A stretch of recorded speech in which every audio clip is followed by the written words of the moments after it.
আল্লাহ রাব্বুল আলামিন বলেন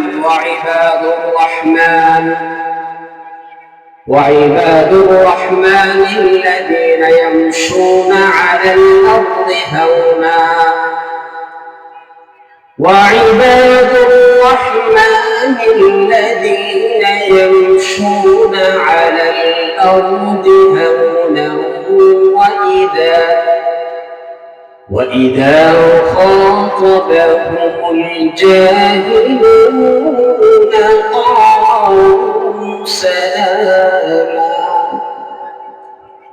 الله رب العالمين বলেন وعباد الرحمن রহমানের বান্দা তারা الذين يمشون على الأرض هونا যারা জমিনের মধ্যে নম্রভাবে ভদ্রভাবে শান্তভাবে খুবই ভদ্রতার আচরণ দেখিয়ে চলাফেরা করে আল্লাহ বলেন তারাই হলো আমি রহমানের বান্দা সুবহানাল্লাহ।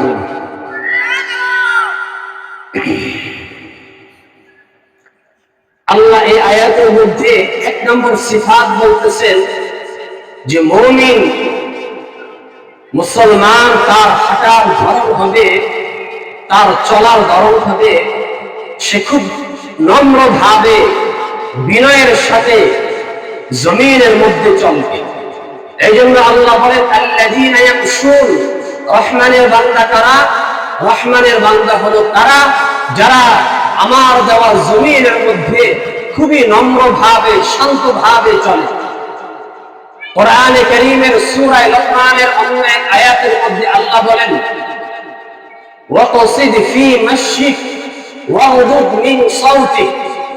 আল্লাহ রাব্বুল আলামিন কোরআনে কারীমের মধ্যে বলেন ওয়াকসিদ ফি মাশিক, যে হে আমার বান্দারা তোমরা জমিনের মধ্যে নম্রভাবে মধ্যপন্থায় চলার জন্য তোমরা চেষ্টা করো।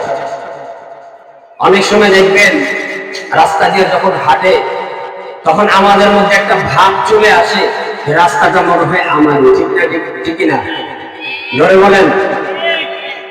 রাস্তায় এমন ভাবে চলি যে মনে হয় যে রাস্তাটা শুধু আমারই, এমন ভাব গাম্ভীর্য ভাবে চলি। এটা অহংকারের আলামত। এটা কিসের আলামত? হাদিসের মধ্যে আল্লাহ রাসূল সাল্লাল্লাহু আলাইহি ওয়াসাল্লামের ব্যাপারে এসেছে যে আল্লাহ রাসূল সাল্লাল্লাহু আলাইহি ওয়াসাল্লাম যখন হাঁটতেন তার হাঁটার ধরন কি ছিল?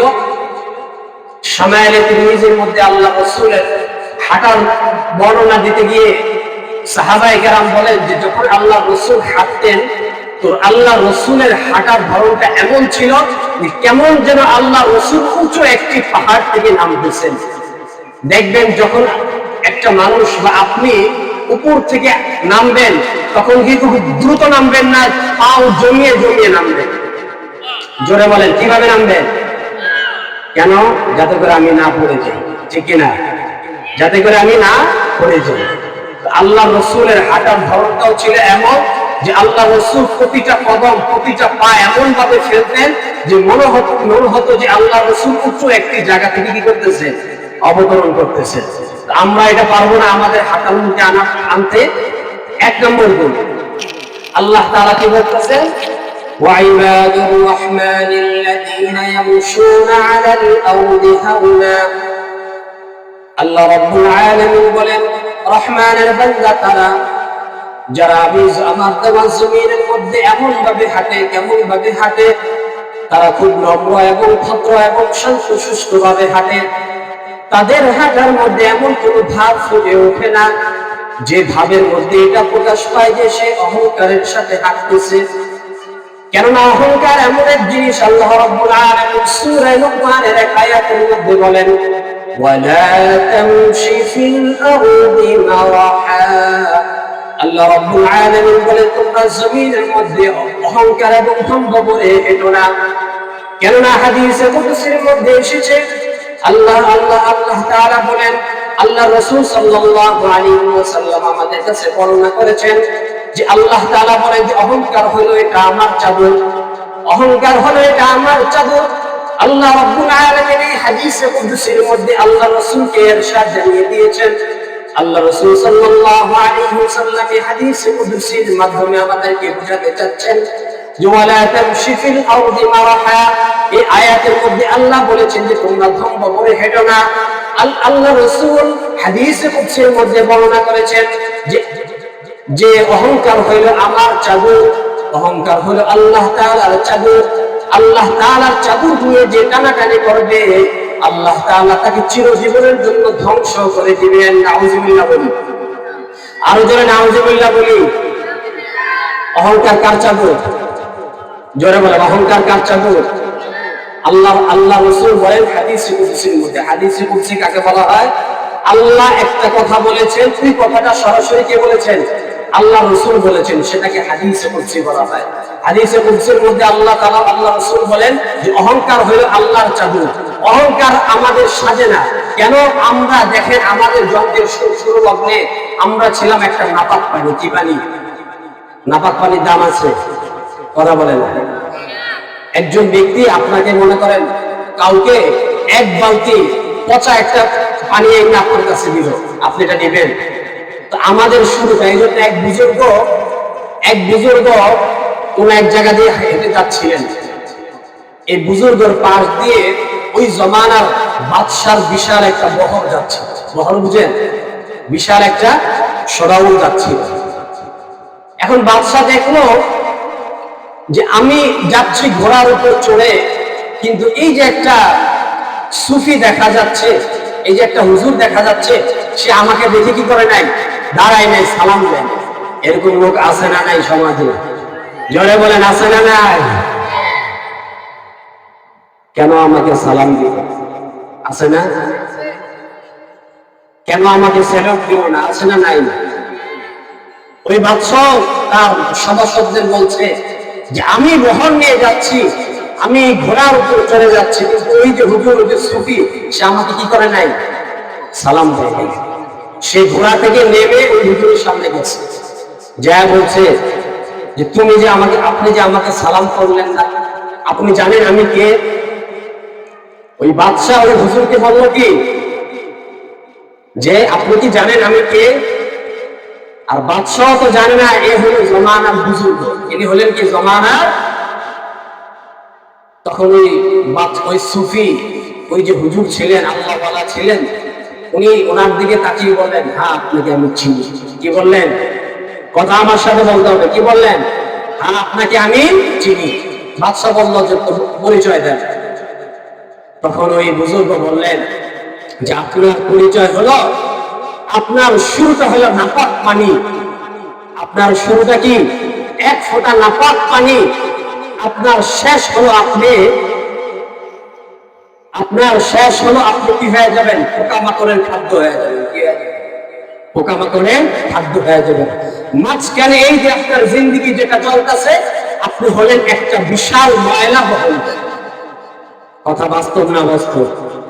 আমাদের সারা পৃথিবীর মানুষের মূল উপাদান থেকে শুরুতে আমরা কি ছিলাম? এক ফোঁটা নাপাক পানি। শেষ আমরা কি হব? কিসের খাদ্য হব? পোকামাকড়ের। কবরের মধ্যে আল্লাহ রাসূল সাল্লাল্লাহু আলাইহি ওয়াসাল্লাম বলেছেন, কবর দৈনিক বলতে থাকে, আমাকে আপনাকে দৈনিক ডাকতে থাকে যে আমি পোকামাকড়ের ঘর। তো পোকামাকড়ের ঘরে যখন কোনো কিছু রাখা হয়, ওটা পোকামাকড় খায় না, খেয়ে ফেলে। ওই বুজুর্গ বলেছিলেন যে তোমার শুরুটা হলো এক ফোঁটা নাপাক পানি, তোমার শেষ হলো তুমি পোকামাকড়ের খাদ্য। মাঝখানের এই যে জিন্দেগি, লম্বা জিন্দেগি আছে, ছোট্ট এই জিন্দেগি আছে, এই জিন্দেগি হলো তুমি একটা বড় ময়লা বহনকারী। ময়লা বহনকারী বুঝেন? আমাদের পেটে কি ময়লা না স্বর্ণ? জোরে বলেন, ময়লা না স্বর্ণ? এই জন্য অহংকার আমাদের কি করে না? সাজে না। এই জন্য আল্লাহ তাআলা কোরআনে কারীমের মধ্যে বলেন, ওয়ালা তামশি ফিল আরদি মারহা, তোমরা জমিনের মধ্যে অহংকার এবং ধম্ব করে হেঁটো না। কিন্তু আমরা হাঁটি কিনা? এটা গেল রহমানের প্রকৃত বান্দা হওয়া এক নম্বর সিফাত। দুই নম্বর সিফাত হলো কি? وعباد الرحمن الذين يمشون على الأرض هونا وإذا خاطبهم الجاهلون قالوا سلاما। আল্লাহ রাব্বুল আলামিন বলেন, রহমানের বান্দা হওয়ার দ্বিতীয় সিফাত হলো وإذا خاطبهم الجاهلون قالوا سلاما। রহমানের প্রকৃত বান্দা হওয়ার দ্বিতীয় গুণ হলো যে রহমানের বান্দা যখন কোথাও যাবে, মূর্খ ব্যক্তিরা যখন তার সাথে কথা বলবে, তার সাথে বদ আচরণ করবে, তখন ওই রহমানের বান্দার পরিচয় হলো রহমানের বান্দা তাদের সাথে কোনো প্রকার ঝগড়ায় লিপ্ত হবে না, তাদের সাথে কোনো বাদ বিতণ্ডায় লিপ্ত হবে না, বরঞ্চ তাদেরকে বলবে সালাম। কি বলবে? একজন ভদ্র ব্যক্তি যাচ্ছে, রাসূলের জমানায় একবার আবু জাহাল বলল যে হে মুহাম্মদ সাল্লাল্লাহু আলাইহি ওয়াসাল্লাম কইেন না, যে হে মুহাম্মদ আপনি যদি এই যে আকাশের যে চাঁদ দেখা যায়, এই চাঁদটা যদি দ্বিখণ্ডিত করতে পারেন, আমি আপনার উপর ঈমান আনবো। আমি আপনার উপর কি আনবো? ঈমান আনবো। এটা আল্লাহ রাসূলকে বলছেন। আল্লাহ রাসূল সাল্লাল্লাহু আলাইহি ওয়াসাল্লাম আল্লাহ তাআলার অনুমতি ক্রমে ইশারায় কি করছেন? চাঁদ দ্বিখণ্ডিত করে দিয়েছেন, দ্বিখণ্ড করে দিয়েছেন। আল্লাহ রাসূল বলেন তো এখন ঈমান আনেন? বলে না, এখন ঈমান আনবো না। কেন ঈমান আনবেন না? এটা আপনারা জাদু দিয়ে করছেন। নাউযুবিল্লাহ। এখন আল্লাহ রাসূল ওনাকে কি বলছেন? রাসূলকে শর্ত দিছে, আপনি যদি চাঁদ দ্বিখণ্ডিত করতে পারেন, আমি আপনার উপর কি আনবো? ঈমান আনবো। আল্লাহ তাআলা আল্লাহ রাসূল আল্লাহর ইশারায় কি করছেন? চাঁদ দ্বিখণ্ডিত করছেন। এখন বলে আমি ঈমান আনবো না। কেন? তুমি এটা জাদু দিয়ে করছো। এখন কি ওনার সাথে বাকবিতণ্ডা চলবে? কথা বলে না, বাকবিতণ্ডা চলবে? সমাজের মধ্যে এরকম মানুষ আছে না নাই? আপনি যাই বুঝাবেন, যত কিছুই বুঝাবেন, শেষ বিচার শেষ, তাল গাছ আমার। আছে না নাই? জোরে বলেন, আছে না নাই? তাকে আপনি কি বুঝাবেন? এই জন্য আল্লাহ কোরআনে কারীমের মধ্যে বলেন وَإِذَا خَاطَبَهُمُ الْجَاهِلُونَ قَالُوا سَلَامًا। রহমানের বান্দা তারা যাদের সাথে মূর্খ ব্যক্তিরা বাকবিতণ্ডায় লিপ্ত হলে সে বলে সালাম। কি বলে? এই জন্য মূর্খ ব্যক্তিদের সাথে আপনারা কখনো কি করবেন না? বাকবিতণ্ডায় লিপ্ত হবে। আপনার চাচা যতই বুঝাচ্ছেন বুঝতেছে না, তখন আপনি কি বলে আসবেন? চাচা সালাম, আসসালামু আলাইকুম। এটা হলো রহমানের প্রকৃত বান্দার কি দ্বিতীয় গুণ। তৃতীয় গুণ হলো কি? والذين يبيتون لربهم سجدا وقياما। রহমানের বান্দার তৃতীয় গুণ হলো, আল্লাহ তাআলা বলেন রহমানের বান্দা তারা যারা والذين يبيتون لربهم سجدا وقياما। রহমানের বান্দা হলো তারা যারা রাত্রি যাপন করে, রাত্রি গভীর রজনীতে কঠিন কনকনে শীতের মধ্যে যারা তাদের ঘুমকে হারাম করে, আরামের বিছানাকে ছেড়ে দিয়ে, নরম কম্বল এবং নরম তোশককে ছেড়ে দিয়ে যারা আল্লাহর জন্য, আল্লাহকে রাজি খুশি করার জন্য সে গভীর রজনীতে উঠে, গভীর কনকনে শীতের মধ্যে উঠে ঠান্ডা পানি দিয়ে ওযু করে যারা তাহাজ্জুদের নামাজ আদায় করে, আল্লাহ বলেন রহমানের বান্দা হলো তারাই যারা আমার দেওয়া একটি গুরুত্বপূর্ণ আমল গভীর রজনীতে তারা তাহাজ্জুদের আমল করে। আমরা কি করতে পারি এটা? যারা বলেন করতে পারি? কতজনে করতে পারি? যারা করে না যে আমল তা না। কিছু মানুষ আছে মাঝে মাঝে দেখেন কঠিন ভাবে দেশের মধ্যে ভূমিকম্প হয় কিনা, জোরে বলেন হয় কিনা? কথা আমার সাথে জোরে বলতে হবে, ভূমিকম্প হয় কিনা? আমরা সারা পৃথিবীর মানুষগুলো ঘুমিয়ে থাকি, কিন্তু সারা পৃথিবীর মধ্যে বিশেষ করে আমাদের দেশের মধ্যে একটা দল এমন থাকে আমরা আরামসে নাক ডেকে ঘুমাতে থাকি, কিন্তু আল্লাহ একদল বান্দা এমন আছে যারা গভীর রজনীতে উঠে আল্লাহর কুদরতে পায়ে সিজদায়। আছে না নাই? এই জন্য আল্লাহ বলেন ওয়াল্লাযীনা يبيتون لربهم سجدا وقياما। আমি রহমানের বান্দা হলো তারা যারা গভীর রজনীতে উঠে ঘুমকে হারাম করে আমি আল্লাহর কুদরতে পায়ে সিজদা অবস্থায় রাত্রি কাটায়। আমি আল্লাহর কুদরতি বন্ধুতা, আল্লাহর কুদরতের সামনে দাঁড়িয়ে যারা দণ্ডায়মান অবস্থায় রাত্র কাটাতে থাকে।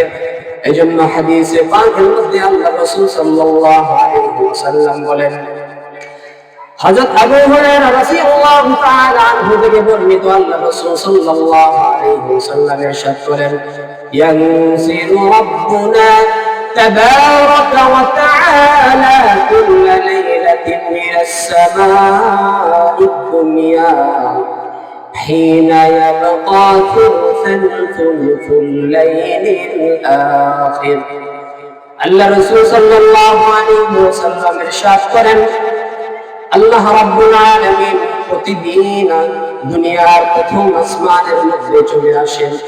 কখন চলে আসেন? হিনা ইয়াবকা থুলুল লাইলিল আখির, যখন রাতের 3 ভাগের 1 ভাগ বাকি থাকে, অর্থাৎ তৃতীয় ভাগে আল্লাহ রাব্বুল আলামিন প্রথম আকাশে চলে আসেন। আল্লাহ রাসূল সাল্লাল্লাহু আলাইহি ওয়াসাল্লাম বলেন আল্লাহ তাআলা কুদরতিভাবে তার যেভাবে আশা যেভাবে মুনাসিব মনে করেন পৃথিবীর প্রথম আসমানে সে ডাকতে থাকেন বান্দাদেরকে। আল্লাহ রাসূল বলেন বান্দাদেরকে ডেকে ডেকে বলেন, তিনি বলেন মান ইয়াদউনি ফাস্তাজিব লা, এমন কে আছে যে আমাকে ডাকবে, ফাস্তাজিব লা, আমি তার ডাকে সাড়া দিব। ওয়া মান ইয়াসআলুনি ফাউতিয়া, এমন কে আছে যে আমার কাছে চাবে। ওয়া মান ইস্তাগফিরুনি ফাগফির লা, এমন কে আছে যে আমার কাছে ক্ষমা প্রার্থনা করবে, তাকে আমি মাফ করে দিব। সুবহানাল্লাহ। আল্লাহ রাসূল বলেন যে আল্লাহ তাআলা প্রথম আসমানে এসে বান্দাদেরকে ডাকতে থাকেন, আমাকে আপনাকে ডাকতে থাকেন। মনে রাখবেন সারাদিন কার্য দিবস চলার পরে, দুনিয়ার কাজ চলার পরে সন্ধ্যা যখন ঘুমিয়ে আসে, পৃথিবীর বিভিন্ন মন্ত্রণালয় বিভিন্ন অফিস আদালতের দরজা কি বন্ধ থাকে না খোলা থাকে? জোরে বলেন, বন্ধ থাকে না খোলা থাকে? কিন্তু একটা দরবার এমন আছে যে দরবার কখনো কি হয় না, বন্ধ হয়। এই জন্য পৃথিবীর সব দরবার থেকে যদি আপনাকে ফিরিয়ে দেওয়া হয়, একটা দরবার থেকে আল্লাহ কি করবেন না, ফিরিয়ে দিবেন না। এই জন্য আল্লাহ রাসূল বলেন মান ইয়াদউনি ফাস্তাজিব লা, আল্লাহ প্রথম আসমানে এসে বান্দাদেরকে ডেকে ডেকে বলেন মান ইয়াদউনি ফাস্তাজিব লা, এমন কে আছে যে আমাকে ডাকবে, আমি আল্লাহ তার ডাকে সাড়া দেব। ওয়া মান ইয়াসআলুনি ফাউতিয়া, এমন কোন বান্দা আছে যে আমার কাছে চাবে, আমি তাকে কি করব, তাকে যা চাবে তা দিয়ে দিব।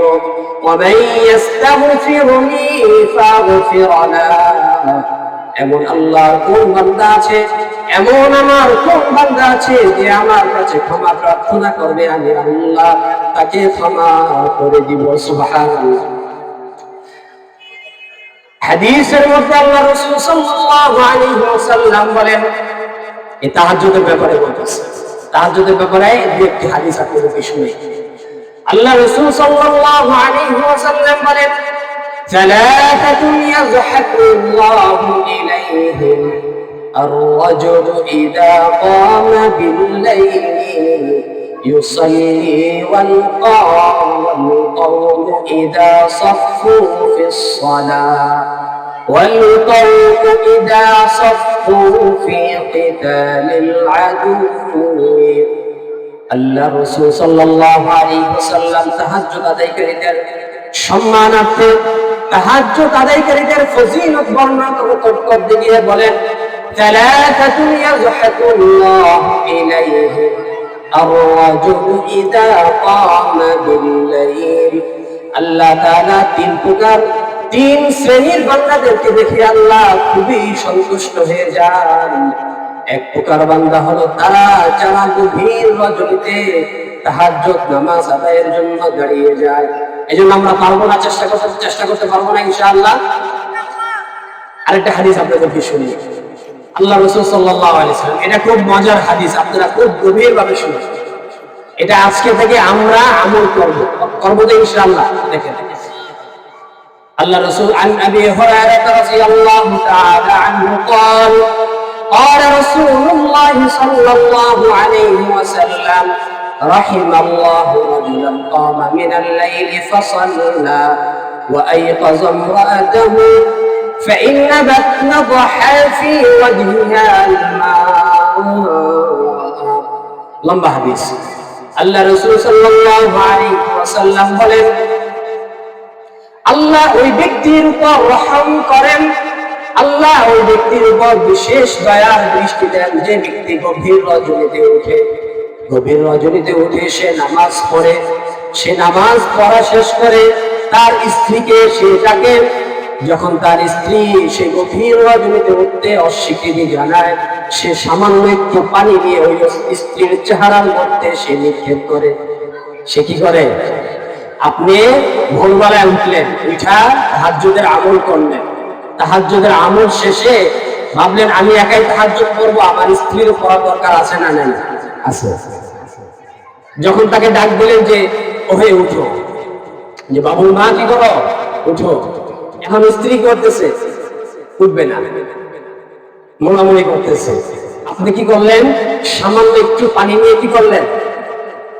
তার চেহারায় নিক্ষেপ মারলেন। আচ্ছা বলেন তো, যে হাদিসটা শেষ করি। এরপরে আল্লাহ রাসূল বলেন যে ওই মহিলার প্রতি আল্লাহ কি করেন? রহমতের দৃষ্টি দান করেন, যে মহিলা গভীর রজনীতে উঠে তাহাজ্জুদের আমল করে। এরকম মা-বোন আমাদের পৃথিবীতে আছে না নাই? আছে না? কিন্তু খুবই সংখ্যা কি খুবই কম। ওই মা-বোন, ওই আল্লাহর বান্দি গভীর রজনীতে উঠে সে নামাজ আদায় করে, নামাজ আদায় করার পর তাহাজ্জুদের আমলের পর সে তার স্বামীকে ডাকবে। কাকে ডাকবে? স্বামীকে। স্বামী যখন উঠতে অস্বীকৃতি জানায়, সে কিছুটা পানি নিয়ে তার স্বামীর চেহারায় কি করে? নিক্ষেপ করে। আচ্ছা বলেন, এই যে স্বামী তার স্ত্রী না উঠলে তার চেহারায় পানি নিক্ষেপ করতেছে, স্ত্রী তার স্বামীর ঘুম থেকে না উঠলে তার স্বামীর চেহারায় ঘুম থেকে উঠার জন্য পানি নিক্ষেপ করতেছে, এটা কি কোনো সহজ কাজ? জোরে বলেন সহজ কাজ? কথা আপনারা বলেন না, জোরে বলেন সহজ কাজ? আসলে সহজ কাজ ছিল, কিন্তু আমাদের ভুলের কারণে আমরা এটাকে বিল করে ফেলছি। কারণ আমরা আমাদের পরিবারকে দিনদারি শিক্ষা দিই না। কি শিক্ষা দেই না? দুনিয়ার সব কিছু শিক্ষা দেই, কিন্তু দিনদারি শিক্ষা দেই না। দিনদারি যদি আমি আমাদের পরিবারকে আমি শিক্ষা দিতে পারতাম, তাহলে স্ত্রীর চোখে পানি মারলে স্ত্রীর চোখে পানিও মারা লাগবে না। স্ত্রীকে যখন আমি ডাকবো কিংবা স্ত্রী যখন আমাকে ডাকবে, আমি এমনিতে ঘুম থেকে জাগ্রত হয়ে যাবো। ঠিক না ঠিক? কিন্তু আমরা তো দিন শিখেতে পারি না। দুনিয়ার সব আয়োজন আমরা শিখেতে পারি, কিন্তু দিন আমরা কি করি না। দিনের বেলা আসলে আচ্ছা যতটুকু শিখে, বাচ্চাটাকে কোরআন শিখাতে হবে, আচ্ছা মুক্তবে যায় যতটুকু শিখেছি। আর যদি আপনি দুনিয়াবি যত শিক্ষা দেন সমস্যা নেই, কিন্তু মনে রাখবেন এমন এক শিক্ষা যেটা কবরের উপরও কাজে আসবে, কবরের নিচেরও কাজে আসবে, সেটার নাম হলো দ্বীনি শিক্ষা। যেটার নাম কি? দ্বীনি শিক্ষা। এই জন্য আমরা দ্বীনি শিক্ষাকে যতটা হালকা ভাবি, বিষয়টা কিন্তু এমন না। আমি আপনি ধরা খেয়ে যাব। আল্লাহ রাসূল সাল্লাল্লাহু আলাইহি ওয়াসাল্লাম বলেন, কুল্লুকুম রাঈন ওয়া কুল্লুকুম মাসউলুন আন রাইয়াতিহি। প্রত্যেকটা মানুষ একজন দায়িত্বশীল, একজন জিম্মাদার, এবং প্রত্যেকে তার জিম্মাদারি ব্যাপারে কি করা হবে? আল্লাহর কাছে থেকে প্রশ্ন করা হবে। আপনি ভাবছেন যে সব কিছু শিখিয়ে দিলাম, ছেলেকে এই বানাইলাম ওই বানাইলাম, আপনি বানান সমস্যা নাই, ছেলেকে প্রবাসে পাঠাইলাম, ভালো ভালো ইনকাম করে, ভালো কথা, কিন্তু ছেলেকে আপনি দিন শিক্ষা দেন নাই। মনে রাখবেন এই কাল কিয়ামতের ময়দানে এই ছেলে আপনার বিরুদ্ধে আল্লাহর আদালতে বিচার দায়ের করবে। আল্লাহর আদালতে কি করবে? বিচার দায়ের করবে। সন্তানদেরকে দ্বীনি শিক্ষা দিবেন, ছেলে হোক মেয়ে হোক, দ্বীনি শিক্ষা দিবেন। স্ত্রীদেরকে দ্বীনদারি বুঝাবার চেষ্টা করবেন, তাদেরকে পর্দায় আসার কি করবেন? চেষ্টা করবেন। কথা বুঝছেন না? এই জন্য দ্বীনদারি পরিবেশ করলে ভোরবেলায় আপনি আপনার স্ত্রীকে ডাক দিবেন, স্ত্রী উঠে যাবে, স্ত্রী আপনাকে ডাক দিবে, আপনি উঠে যাবেন। কথা কি বুঝাইতে পারলাম আমি? রহমানের বান্দার তৃতীয় নাম্বার গুণ আমি বলছিলাম, والذين يبيتون لربهم سجدا وقياما। আল্লাহ বলেন রহমানের বান্দার তৃতীয় গুণ হলো যারা গভীর রজনীতে উঠে আমি আল্লাহর প্রতি পায়ে সিজদা দিয়ে গভীর রজনীতে দাঁড়িয়ে দাঁড়িয়ে তাহাজ্জুদের আমল করেন। আল্লাহ রাব্বুল আলামিন রহমানের বান্দার চতুর্থ নম্বর সিফাত বলেন, والذين يقولون ربنا اصرف عنا عذاب جهنم إن عذابها كان غراما। আল্লাহ রাব্বুল আলামিন বলেন রহমানের বান্দার চতুর্থ নম্বর সিফাত হলো الذين يقولون ربنا اصرف عنا عذاب جهنم রহমানের বান্দার চতুর্থ নম্বর সিফাত হলো তারা তাদের রবের কাছে বলতে থাকে রব্বানা ইসরিফ আন্না আযাব জাহান্নাম হে আল্লাহ আপনি আমাদের থেকে জাহান্নামের সেই কঠিন শাস্তিকে আমাদের থেকে আল্লাহ মেহেরবানি করে ফিরিয়ে নেন। রহমানের বান্দার চতুর্থ নম্বর সিফাত হইল রহমানের বান্দা বলতে থাকেন হে আল্লাহ আপনি আমাদের থেকে জাহান্নামের আগুনকে আল্লাহ মেহেরবানি করে দূরীভূত করে দেন। জাহান্নামের আগুনকে আমরা সহ্য করতে পারবো? জোরে বলেন, সহ্য করতে পারবো? জাহান্নামের একজন চেয়ার জাহান্নামের আগুন এটা খুব কঠিন এক আগুন। দুনিয়ার আগুন দেখবেন আপনাকে আমাকে যদি দুনিয়ার আগুনের মধ্যে 10 সেকেন্ড যদি আঙ্গুল রাখতে বলে আঙ্গুল রাখতে পারবো? জোরে বলেন, আঙ্গুল রাখতে পারবো? আঙ্গুল রাখতে পারবো? হাদিসের মধ্যে আল্লাহ রাসূল সাল্লাল্লাহু আলাইহি ওয়াসাল্লাম বলেন যে তোমরা যে আগুনের মাধ্যমে তোমরা পাপ করে থাকো জাহান্নামের আগুনের তুলনায় 70 ভাগের মাত্র 1 ভাগ। কতবার? জোরে বলেন, 70 ভাগের 1 ভাগ মাত্র আগুন। এই 1 ভাগ আগুনের সামান্য এই আগুনের মধ্যে আমরা কি করতে পারি না? 10 সেকেন্ড 15 সেকেন্ড আগুন রাখতে পারি না। জাহান্নামের আগুনটা কেমন হবে? জাহান্নামের এই সিফাত বলে আমি কথা শেষ করেছি। আমরা সবাই এদিকে লক্ষ্য করি, সবাই একটু তাকবীর দেন, নারায়ে তাকবীর, লিল্লাহি তাকবীর। আজকের আলহামদুলিল্লাহ আজকের এই মাহফিলের বিশেষ আলোচক, প্রধান আলোচক আপনাদের সকলের পরিচিত সুপরিচিত ব্যক্তিত্ব এই নারায়ণগঞ্জের কৃতি সন্তান উস্তাদুল আসরাতিজা হযরতুল আল্লাহ মুফতি আব্দুস সবুর কাসেমী দামাত বরকাতুহুল আলিয়া আলহামদুলিল্লাহ ইতিমধ্যে আমাদের স্টেজে এসে পৌঁছেছেন। সকলে বলি আলহামদুলিল্লাহ।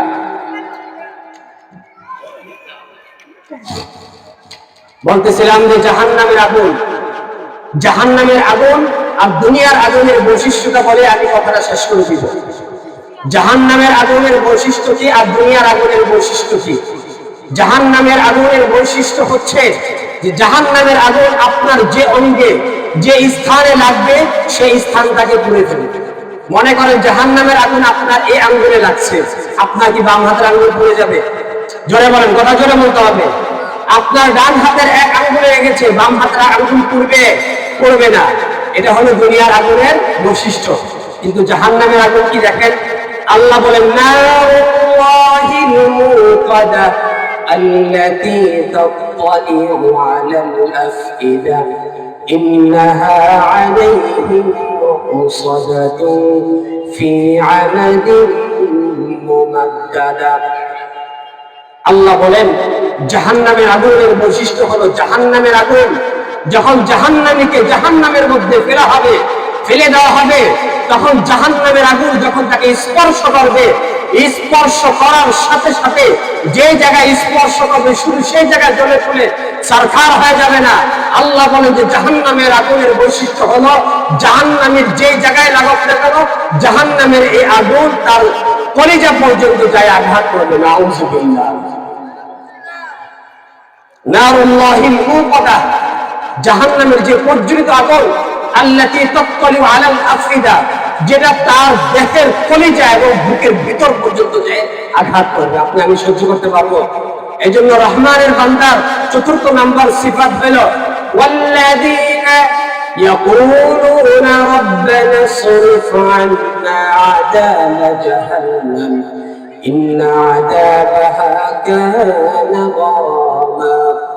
আল্লাহ রাব্বুল আলামিন বলেন রহমানের বান্দার চতুর্থ নাম্বার সিফাত হলো রহমানের বান্দা তারা যারা বলে রব্বানা, হে আমাদের রব, ইসরিফ আন্না, আমাদের থেকে দূরীভূত করে দেন, ফিরিয়ে দেন, আযাব জাহান্নাম, জাহান্নামের আগুনকে মেহেরবানি করে আমাদের থেকে দূর করে দেন। কেন কেন কেন? ইন্না আযাবাহা কানা গারামা, জাহান্নামের আগুন এমন আগুন, জাহান্নামের আগুন হলো বিনাশকারী আগুন। জাহান্নামের আগুন যাকে ধরবে তাকে চিরতরে বিনাশ করে দিবে। নাউযুবিল্লাহ বলি। আলহামদুলিল্লাহ আজকের প্রধান মেহমান, প্রধান আলোচক আমাদের